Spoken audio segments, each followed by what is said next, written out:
Բարև ձեզ։ Բարև ձեզ։ Ոնց եք, լավ եք։ Լավ, շնորհակալ եմ դուք։ Լավ, շնորհակալություն։ Պարոն Մարտիրոսյան, գիտեմ, որ կապի մեջ եք Ռուսաստանի հայերի հետ եւ պլանավորած բազմաթիվ վերադարձեր արդեն ունենք եւ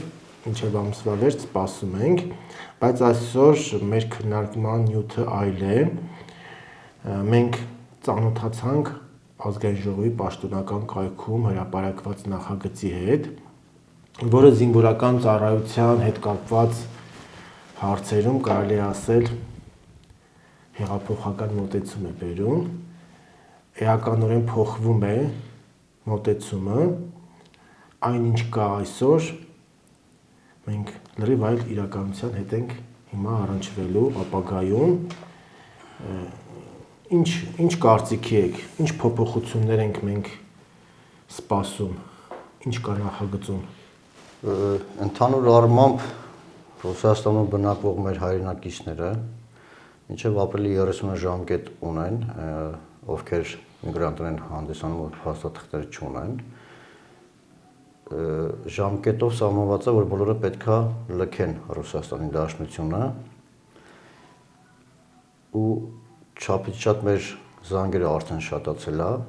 որոշել են մեր հայրենակիցները վերադառնան Հայաստան, մեր երկրի հանդեպ ունեցած իրաց պարտավորությունները կատարեն,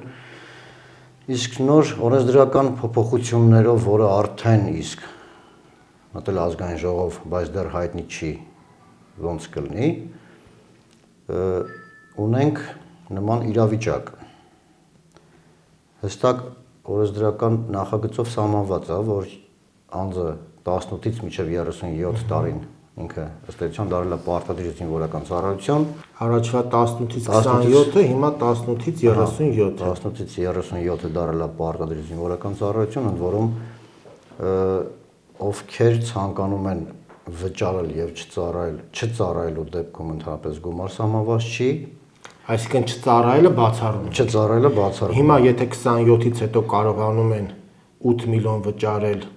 եւ 1 ամիս ծառայել կամ 5 միլիոն վճարել 6 ամիս ծառայել, 2.5 միլիոն վճարել 1 տարի ծառայել, հիմա կարելի է ասել մենք նաեւ կար 15 միլիոն վճարել ընդհանրապես չծառայել, այսինքն այս ընդհանրապես չծառայելու տարբերակը բացառվում է։ Ընդհանրապես չծառայելու տարբերակը արդեն բացառվում է նոր օրենսդրական նախագծով սահմանվել է հետեւյալ կերպ. 20 միլիոն դրամը վճարելու դեպքում ծառայելու են 1 ամիս։ Եթե նախկինում սպասում էին, որ 27-ը լրանա նոր վճարում անեն, այժմ 18-ից սկսված ինքը վճարելու եւ ծառայության ժամկետը կրճատելու հնարավորություն ունի։ Այսինքն 20 միլիոն վճարում է, ծառայում է 1 ամիս։ 15 միլիոն վճարում է, ծառայում է 6 ամիս։ Նախկինի փոխարեն, այսինքն ներկա գործող օրենսդրության փոխարեն 15 միլիոնը ազատում էր զինվորական ծառայությունից։ Ահա։ Նախկինում 6 ամիս ծառայելու համար, այսինքն նախկինում չէ, այսօր 6 ամիս ծառայելու համար 27 տարին լրացած անձը վճարում է 5 միլիոն 6 ամիս ծառայելու համար։ Նոր կարգավորումներով ինքը 6 ամիս ծառայելու համար 15 միլիոն է վճարել։ 15 միլիոն է վճարում։ Տարբերությունը էական է, նաև այստեղ հաշվի առնենք, որ ինքը վճարումը կարող անել 18 տարեկանից սկսած մինչև 37 ներառյալ։ Հիմա տեսեք, իմ հրապարակումը, ես որ Facebook-ում հրապարակեցի, ներկայացրեցի սա։ Հրապարակումից հետո շատ կան զանգեր։ Զանգում են 27-նանց տղաներ, հարց են տալիս, հա։ Ասում եմ, ես 30 տարեկան եմ, առողջական վիճակով ազատվել եմ, ունեմ զինգրքույկ, Այնտեղ նախագծում կա, որ մինչև 37 տարեկան ենթարկվում ես բժշկական փորձաքննությունների եւ եթե պիտանի ես ճանաչվում, մինչև 37 տարեկան կարաս մեկնես ծառայության, պարտավոր ես մեկնես։ Հիմա ինքը 27-ում ստացել է զինգրքույկ, առողջական վիճակով ճանաչվել է ոչ պիտանի, հիմա 28-ա, 29-ա, 30-ա, 35-ա իրանք նորից պետք է բժշկական զննություններ անցնեն։ Տեսեք, հիմա ըստ էության, եթե 27-ում ազատվում էր անձը որևէ բժշկական խնդրով, հա, հիվանդությամբ, անգամ ճանաչվել է արդեն ոչ պիտանի եւ հաշվառվել է պահեստազոր, հիմա նոր նախագծով նախատեսվում է հետեւյալ կերպ. 27-ից մինչև 37-ը դառնում ըստ էության ու յուրաքանչյուր 5 տարին մեկ պարտավոր է անցնի բուժ հետազոտություն ու ինքը եթե ճանաչվեց ոչ պիտանի կամ սահմանափակումով պիտանի ծառայելու է զինծառայողի կարգավիճակի մասին, հա, զորակոչով ընդհանուր հիմունքներով։ Այսինքն 27-ում ազատված զինգրքույկ ունեցող տղան 30 տարեկանում նորից անցնել է բուժ հետազոտության, փորձաքննության է ենթարկվելու 30-ում, 31-ում, 35-ում։ Եվ այսօր նրանք ովքեր ունեն զինգրքույկ եւ ազատված են եւ դեռ 37-ը լրացած չի, կարան նորից կանչվեն բժշկական փորձաքննության, պիտանի լինեն նոր օրենսդրական նախագծով։ Սա ինչ որտեղ պայքարա նախկինում շատ էին խոսում, որ գումարով ազատվում են, գումարով զինգրքույկ են վերցնում։ Միգուցե սա նաև պայքարա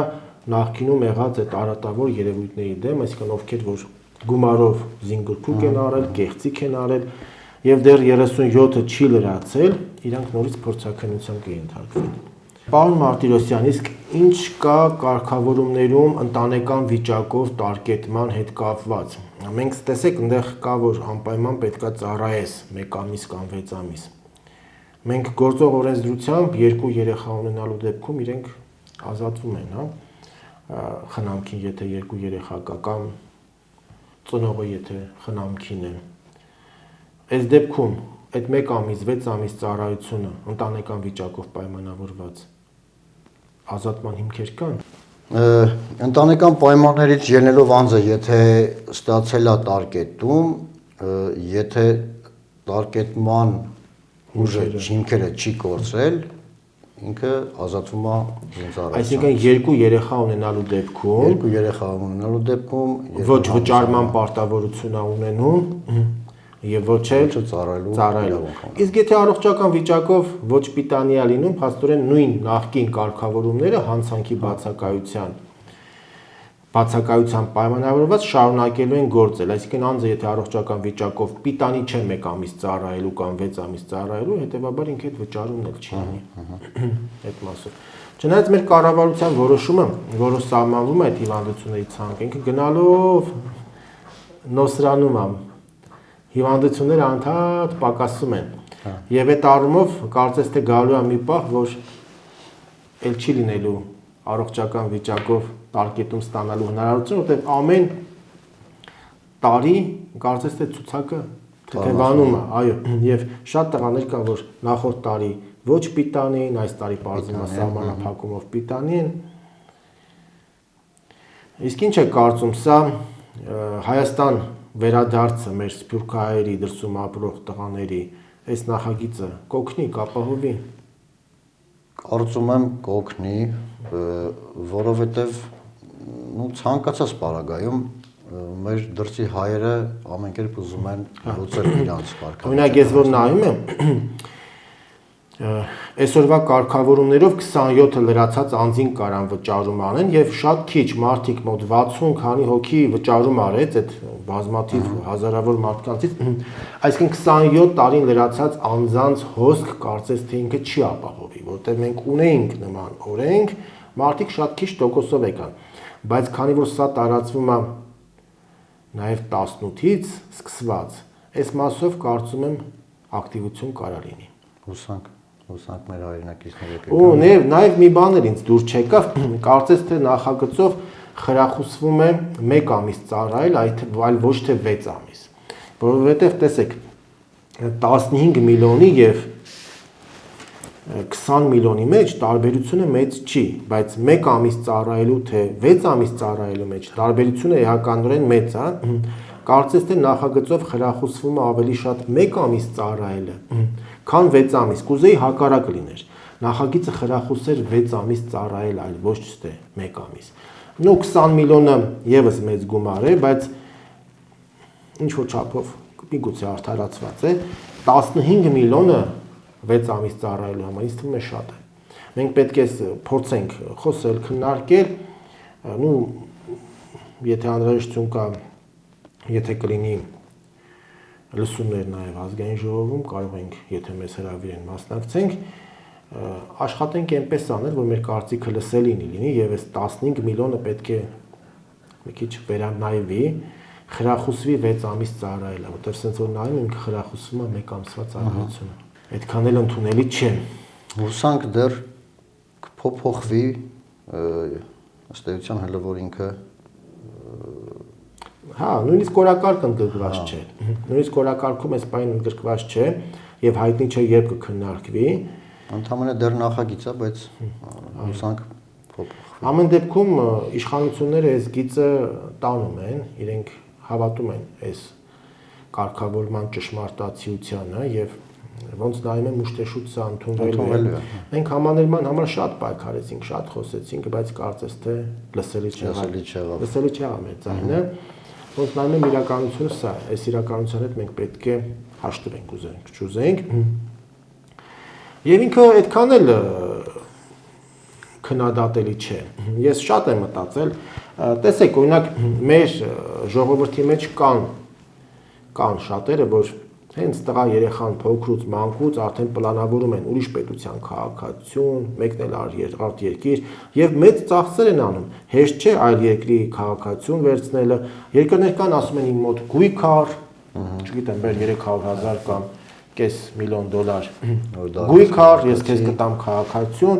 Երկրներ կան ուրիշ պահանջներ ունեն, ասում արի իմ մոտ, չգիտեմ, 10 տարի ապրի, սև գործ արա, հետո քեզ կտամ քաղաքացիություն։ Մեր մոտ ստեղ մեր հայերը վախից փոքր տոկոսը, բոլորը չէ իհարկե։ Հսկայական ծախսեր են անում, գնում են դուրս, իրանց կյանքը լրիվ ճակատագիրը խեղաթյուրվում է ցավոք սրտի։ Շա մեր ստեղի ապրողներին թվում է թե դրսում լավ են ապրում, բայց որ դրսի ժողովուրդ հետ խոսում ես, բարձում է բոլորն էլ ափսոսում են, որ գնացել են։ Եթե պետքա թողեն գնան, եթե պետքա այսպես զրկանքների մեջով անցնեն, ինչա թե չծառայեն,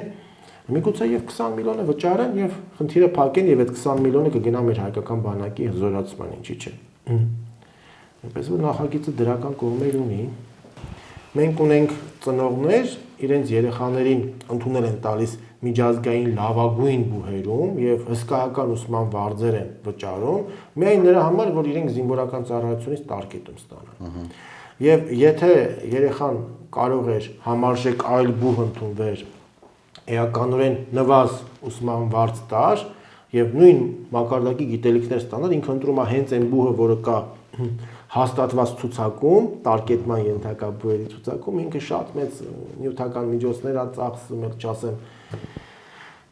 մարդու հոգեվիճակը, այդ լարվածությունը, որ անպայման հենց այս բուհը ընդունի, որ ինքը ստանա տարկետում, սրանք հսկայական ծախսեր են, հսկայական ռեսուրսներ են, որ մեր քաղաքացիներն անում են։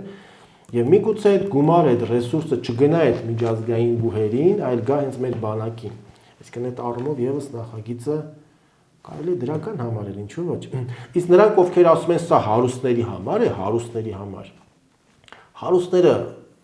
նենց էլ սենց էլ, եթե նպատակ դնեն ազատվել, ազատվել են։ Երկրից գնում են, երեխաներն են երկրից ճանապարհում, կամ ասենք, չգիտեմ, կոռուպցիոն հազարու մի ձևեր են գտնում, իրենց երեխաներին սարքում են հիվանդ, այսինքն սա հարուստների համար չի, սա մարդկանց համար, ովքեր վախկոտ են,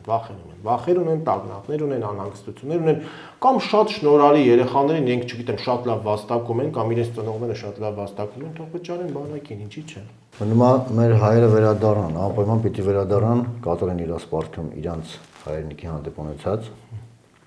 Մենք էլ պատրաստ ենք օգնել։ Հիմա Ռուսաստանում դժվարություն կա, դեպորտի խնդիր կա, եւ բազմաթիվ հայեր վերադառնալուց իհարկե անհանգստություն ունեն, վերադառնալուց վախեր ունեն, խորհրդակցել մեզ հետ, մեր աջակցությունը ստանալ կարող են։ Մեր գործունեության մեջ շատ կարևոր է այդ մասը մենք